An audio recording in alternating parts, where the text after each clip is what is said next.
Tính đến giữa tháng 3 năm 2026, theo các bản tin được nhiều kênh uy tín và báo chí Việt Nam dẫn lại, trong số khoảng hơn 2.000 cây xăng trên toàn nước Lào đã có hơn 40% phải đóng cửa hoặc ngừng hoạt động tạm thời trong giai đoạn khó khăn.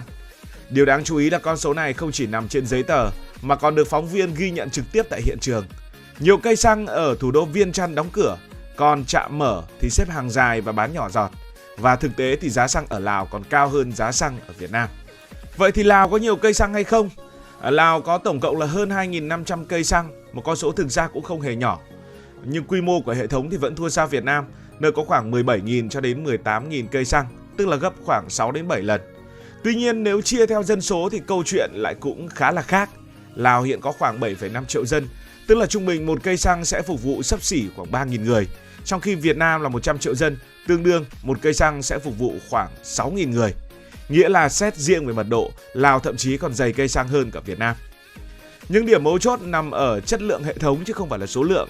Việt Nam có nhà máy lọc dầu, có cảng biển, có chuỗi cung ứng tương đối hoàn chỉnh nên cây xăng gần như luôn có hàng. Còn Lào dù có hơn 2.500 cây xăng nhưng lại phụ thuộc gần như hoàn toàn vào nhập khẩu. Và khi nguồn đô la Mỹ và nguồn cung bị tắc thì hàng loạt những cây xăng đã phải đóng cửa.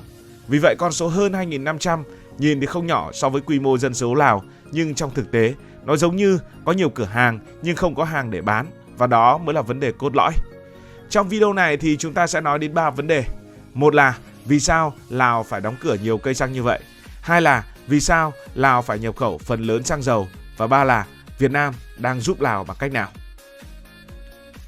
Vấn đề đầu tiên, vì sao Lào phải đóng cửa nhiều cây xăng thì không hẳn là hết xăng mà là không dám bán xăng nữa.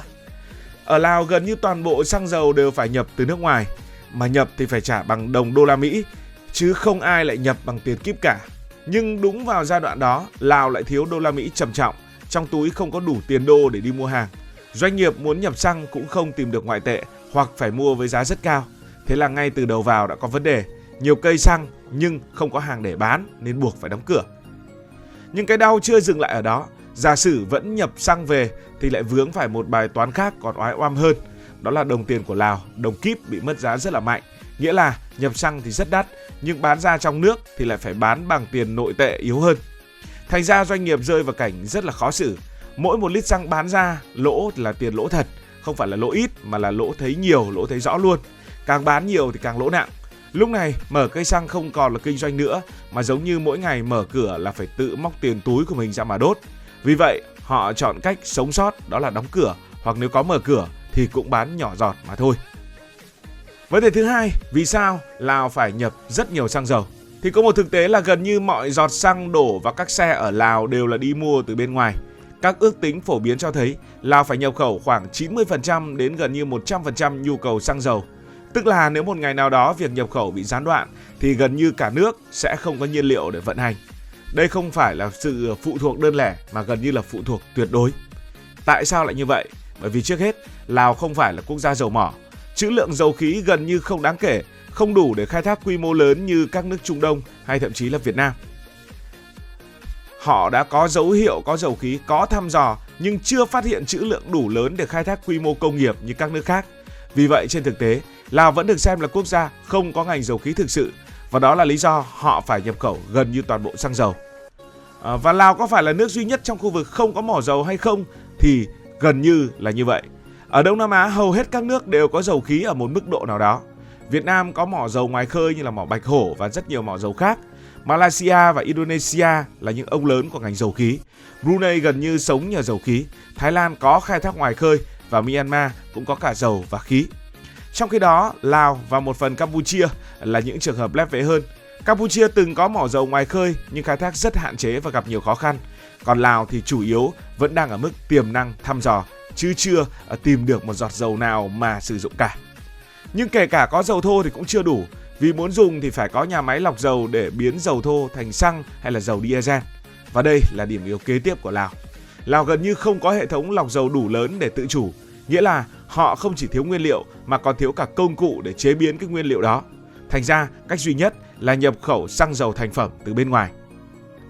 Yếu tố địa lý lại càng khiến câu chuyện trở nên khó hơn.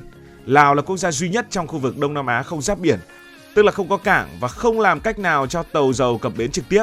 Trong khi đó, vận chuyển xăng dầu bằng tàu biển là cách phổ biến nhất, rẻ nhất trên thế giới hiện nay. Lào hoàn toàn không có lợi thế này nên mọi thứ đều phải đi vòng. Xăng dầu sẽ được lọc ở Thái Lan, ở Việt Nam, ở Trung Quốc hoặc là nhập qua các nước này, sau đó chở bằng xe bồn đi qua biên giới và nhập khẩu vào Lào. Điều này sẽ làm cho chi phí tăng lên, phụ thuộc vào hạ tầng của những nước khác và điều quan trọng nhất là khiến nguồn cung dễ bị gián đoạn. Thế nên trên thực tế, nguồn cung xăng dầu của Lào phụ thuộc rất lớn vào Thái Lan.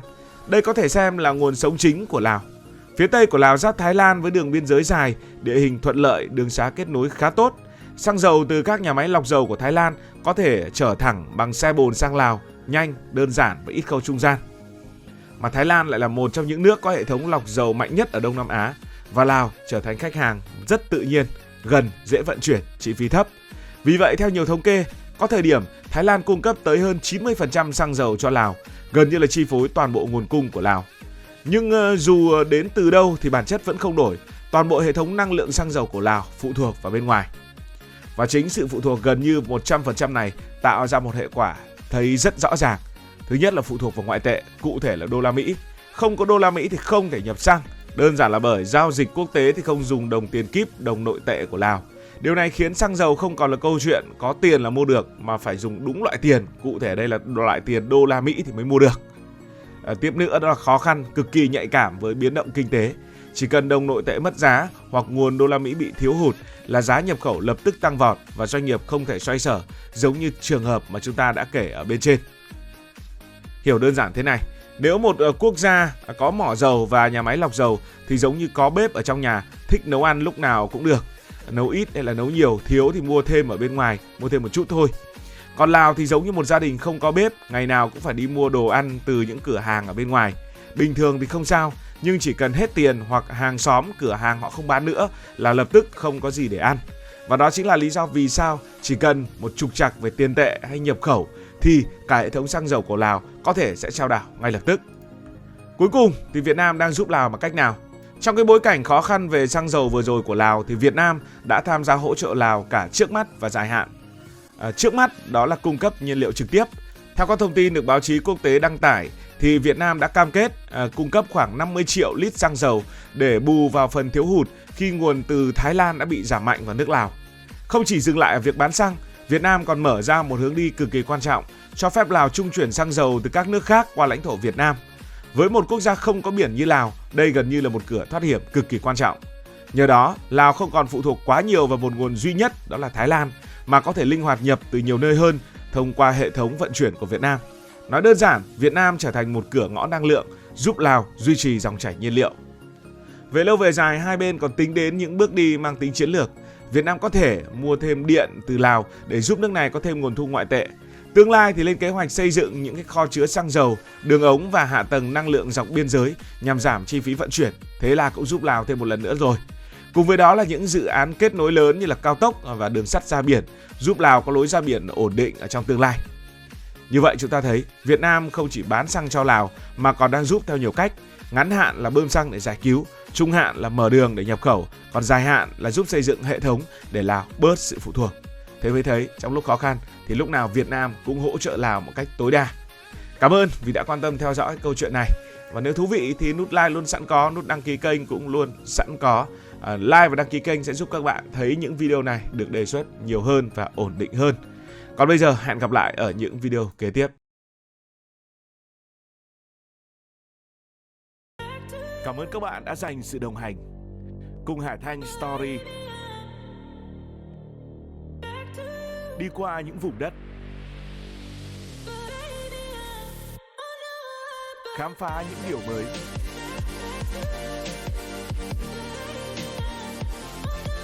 Đừng ngần ngại, hãy để lại những góp ý và xin được hẹn gặp lại.